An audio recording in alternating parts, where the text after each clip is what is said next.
Hi traders, welcome to the video. Please pause the video and make sure you understand the disclaimer before proceeding. Traders Anthony here. In this video I'm going to show you how I prefer to set up my indicators. First thing is I'm looking for dark mode, so I select that.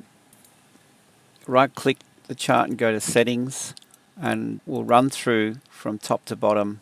You'll be able to pause the video at any time, take a snapshot. Make sure your time zone is your time zone. So mine is UTC plus 11 Sydney, Australia. Status, they're my settings. Scales, my preferences here. Appearance. The vertical and horizontal grid lines, I've backed them right off. I prefer to keep them pretty subtle. Trading. If you have an account that you're able to trade through TradingView, you might want the buy sell buttons. And then events. I'll only have the events on the first chart, and I'll be removing them from other charts. So at this point I'll take that out and go OK. Then we bring on the indicators. Okay, you'll go down to invite only scripts, and the two indicators I'm going to bring onto the chart will be the trend channel, trend bars, Forex sessions. I'll take off. It's really only these two to start with. Very quickly run through how I've got these set up. To go to style, you want to see these are the trend lines that you see here, and then these are the secondary trend lines, so we keep them a little bit less obvious. Okay, you can see this middle line here and here.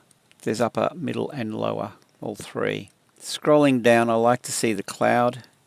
That's the cloud, and I'll set it about there. Make sure you can see the daily, weekly and monthly pivots, and I'll actually bump them up. Okay, so that's my setting. The color, yellow. That will keep them pretty strong. Single thickness. Go OK. Okay, so that's these lines here. We've got yellow, daily, and then we've got the orange and monthly white. Trend bars, I go to the inputs. Bar color, I'm keeping that off for the higher time frame, but I will bring that on for the lower time frame. Accumulation distribution, I'll generally switch these on and off as I need them, but we'll bring that on, and we're going to go high-low. We can bump that up a little bit, and we want to see this blue line as well. Okay, so you can see the shaded zone here. I'll set that about there. The divergence, I like these, RSI, stochastic MACD, and that's about it. So we'll go OK with that. These are the accumulation distribution zones. They're going to give you our order blocks. Okay, as you can see, this one here has picked up this bearish order block here. And as I mentioned, I'll generally turn these on and off as I need them. Going back, because we selected or deselected extending historical level, let's just select that. I'll show you what that does. Kind of makes it a bit busy. You can use that, and you can back off the shading, and you'll see that the stronger the shade, the stronger the level as far as being support or resistance. But I'll take that off and we'll go with that. So that's the initial setup. So once I've got my first chart done, then I'm going to come in here and select this 4-chart layout down here. I want the symbol and crosshair. So let's just select that. So that transfers everything over. One of the main strategies that I'll be trading with is looking for nested order blocks. But let's just change that to 2. The lower the number, the higher the sensitivity, basically. One of the strategies we're going to be using is this. We'll come into the layout here, and we're looking for an opportunity. Let's have a look at this down here, and what I'll tend to do is click this over here, make sure that the drawings are replicated. I've got the daily time frame down the bottom right. Let's have a look at this order block here, for example, and we'll mark that up. I want to show you something. So that's a bullish order block on the daily. Notice how this traded down to it, and see this orange line? That's a weekly support level. So we've got this daily order block, a weekly support level. It trades down into it. And what I'm interested in is the combo of that along with, if we come over here, this is the 4-hour chart, and we're looking at the same level. There's the wick down into the order block. Now let's mark up this 4-hour order block. I'll pull up the chart. I want to show you this. This is our daily order block through here. This is the weekly level I mentioned. Now, if I isolate this in replay mode, let's just take it here. What I'm interested in is the combo of the daily order block. See this dotted blue line? That's telling us that we have an order block, and it's taking the high and the low of this red candle. So that's a bullish order block prior to this leg. So what I'll do is I'll mark up this.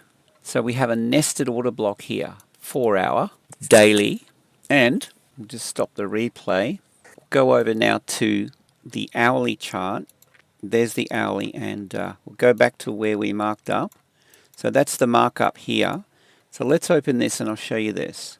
What we want to do is make sure that we have the order blocks enabled here. So I'm just going to hit replay here so that we isolate this section. So we've got a nested order block in here. This is a 4-hour. This big one is the daily. And then we have, I'm going to bump up the shading on the trend bars to show you this. We'll make it a bit more intense. You see what that's picking up here? Okay, see this candle here? This one is an hourly bullish order block, and it's picking it up. I'll just grab my little arrow. So it's picking up the high and the low of this red candle, bullish order block on the hourly. So let's mark that up. So we have this point of interest, 1H, pull that across. So now I'll go out of the replay, and this is the kind of setup I'm going to be looking for. Okay, we've got a 1-hour, 4-hour, and a daily nested order block. All right, so here we are on the hourly chart, and we have this orange weekly. There's your entry long. I'll just back off the colors or the shading, so I keep them reasonably subtle so I can see them. That the blue dotted line or dashed line helps identify them. Alright, so let's just go out of here. Let's have a look at this on the 4H. So the kind of setup that I'm looking for then is, if we hit the replay, let's just say we isolate this section here. We know that we have this combo. We've got at the moment we can see the daily, the 4H and the 1H. So this is quite a strong level, and we've got this weekly level here. So we can set up a pending buy order. In fact, multiple. So what we do is we look at this level here is a key level. So we're going to set up, for example, say a 3, 4 or even a 5 limit order structure, if that makes any sense. So this will be limit order number 1. That gets our feet wet, and it's a bit risky because it's right at the high of this daily order block. So I'll set up one buy order here, and we know that this is nested with a 4H. I'll then set up another buy order sort of midway down through this daily, about halfway, something like that. We can copy and paste that guy. That would be my setup here. If we get a fill, great. If we don't, doesn't matter, we move on. But I'm interested in wherever we see this hourly, 4-hourly combo, and especially where we have a daily as well. So then my buy is going to fill from this point down. Oh, well, I think we know that we got a fill here, but we'll set that up. So the buy zone is really down through here from that point down. Stop loss is going to go under this daily order block, and this is a high probability setup. Okay, so I'll be looking to go a bit wider with my stop losses. The risk is always the same. It's a percentage of my account, and these days I'm tending to close at 1-to-1. All right, so there's a 1-to-1 risk reward right there. With this setup, given that we have a third of our position open here and 2/3 here, if this spikes down and we get a fill, all three of these, I can look for target 1 a lot earlier. And it's a matter of being consistent, taking money out of the markets. And what we're looking for is a fairly high win rate. Above 70% is pretty high.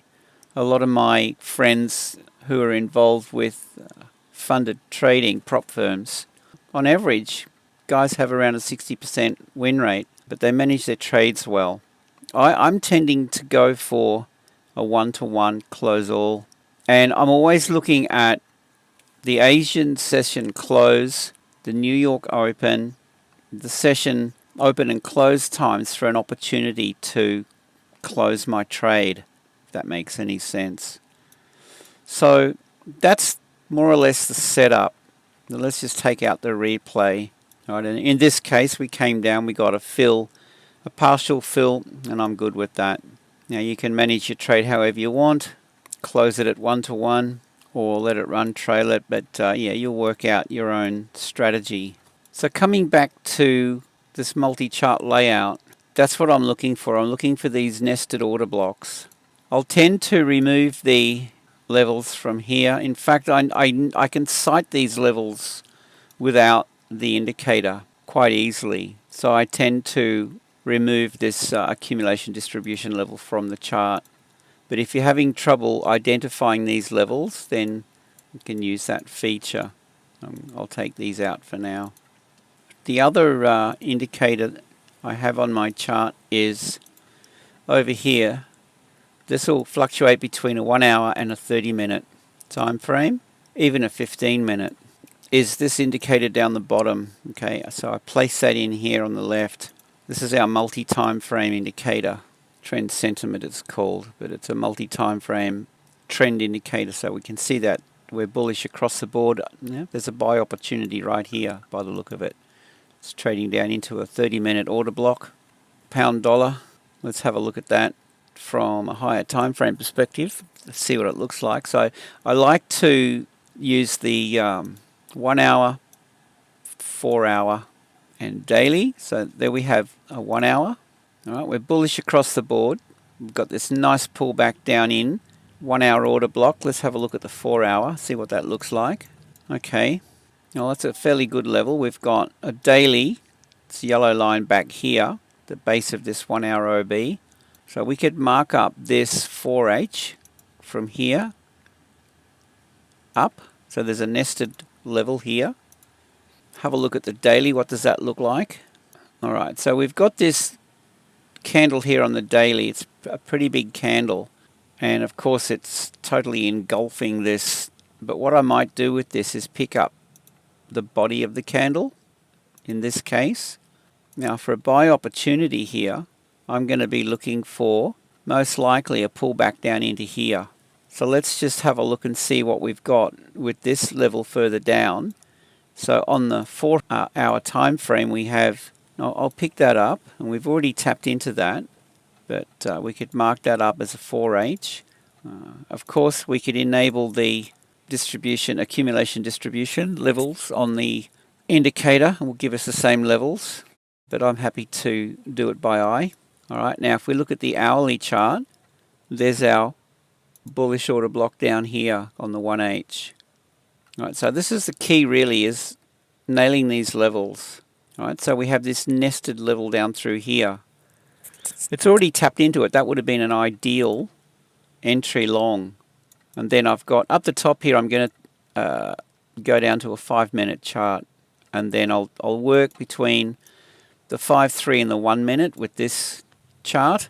Down here I'll work between the 15-30, this one, well 15-30 and 1 hour. This one I'll work between the 1 and the 4 hour, and over here the daily, weekly.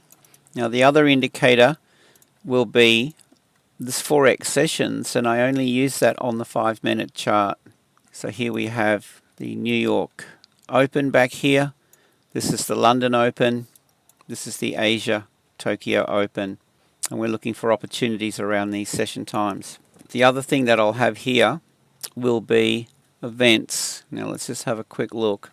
Right, so we can right click on this chart up the top, go to settings, and then this is where I turn on my events. and I'll only place that on this chart here, past and future. Always good to look back and see how the market reacts around these events. You might be surprised to know that smart money, they already know what's going on, and you'll find that price action will shape up into an event in their favor. But that's another video. Right, so this is pretty much how I set up my chart, or my chart layout. And I've just called it my workspace. Up here, auto save, switch that on. It's not a bad idea. Save layout.